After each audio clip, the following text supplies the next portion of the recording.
Hello, I'm Evan Nolan, the president and co-founder of the United States Athletics Hall of Fame, here with our first-time nominee for our class of 2024. Born May 4th, 1970 in Philadelphia, Pennsylvania, Dawn Michelle Staley is better known at this point probably for her coaching acumen than her playing career, but it's only because the team she coaches just keep winning. In reality, whether coaching or playing, she's been a dominant force on the basketball court her entire life. One of 5 children born to a carpenter and a homemaker, she grew up in the projects of North Philadelphia. She spent actually most of her free time playing basketball with the neighborhood kids on the neighborhood courts, most of whom were guys. And not only did she hold her own, she earned their respect. So when it came to playing high school ball at Dobbins Tech, she was going up against girls who were generally not as tall or as physical as the people she'd been playing against on the street. So she just kind of dominated. In her 3 years starting as a sophomore at Dobbins Tech, she would lead the team to 3 straight public league titles. And USA Today would name her the top female high school basketball player in the country in 1988. Now, she'd have lots of college offers, but would decide to go to the University of Virginia. When her 4 years with the Wahoos, they'd go 110-21.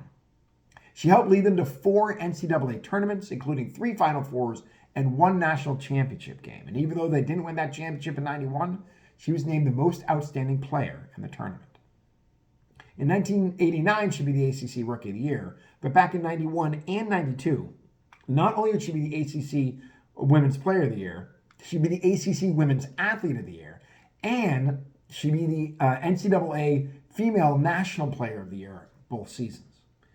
Now, once she graduated, there wasn't a WNBA for her to go to, so she continued her career by playing overseas for 3 years. She played in Brazil, France, Italy, and Spain, before returning to the U.S. to play the Richmond Rage in the American Basketball League, which is a women's league that existed from 1995 to 1998. Actually, the last year of that league, the Rage had actually moved to Philadelphia, so she was basically playing back in her hometown. With the collapse of the league, Staley would enter the 1999 draft. She'd be the first-round pick of the Charlotte Sting, number 9 overall, and helped lead them to the WNBA Finals in her first year. She spent 5 years with the Sting and then 1 last year with the Houston Comets before retiring for good after the 2005 season. She'd be an all-star all 6 years she was there. It was internationally where Staley would truly make her mark. She was there in the lean years of the late 80s and early 90s, where the team was losing in international tournaments to teams like Australia, South Korea, and Czechoslovakia in international tournaments. But when the team really started to turn around, Staley was a driving force. She'd be on the team that won the bronze in the 1994 World Cup and would be named the U.S. Female Athlete of the Year in 1994. That result would springboard them towards a gold medal in the 1996 Olympics in Atlanta. By the way, that team was incredible. During the 1996 year, women's basketball team for the United States went 60-0, including their performance at that Olympics, where they go 8-0, outscoring their opponents by 229 points over those 8 games.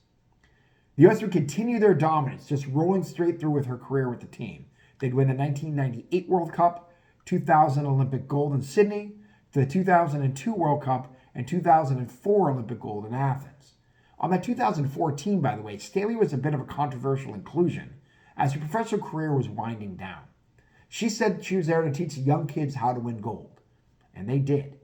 And not only that, she would actually also be named the U.S. Female Basketball Athlete of the Year again in 2004, the second time she won the award. She would also carry the flag out as the flag bearer for the Olympics in 2004, making her the first basketball athlete in American history, male or female, to actually do so. And honestly, there's little Staley couldn't do on a court. Like I said, she'd be a two-time College Basketball Player of the Year, 2-time ABL All-Star, 6-time WNBA All-Star, 2-time U.S. Female Basketball Player of the Year. It was named to the WNBA's 10th and 15th anniversary teams. She also won 3 Olympic gold medals to go with her 2 World Cup gold medals and 1 bronze. There's nothing she couldn't have won. Coaching her athlete, there are very few who have ever won more on the basketball court than Dawn Staley. You can vote for Dawn Staley or any of our other nominees for the United States Athletics Hall of Fame at www.theusahof.com. That's the United States Athletics Hall of Fame.com. Voting continues between now and we make our close the polls on December 1st, so vote as often as you like, as long as it's only once a day. I'll be back soon with another nominee, but until then, take care.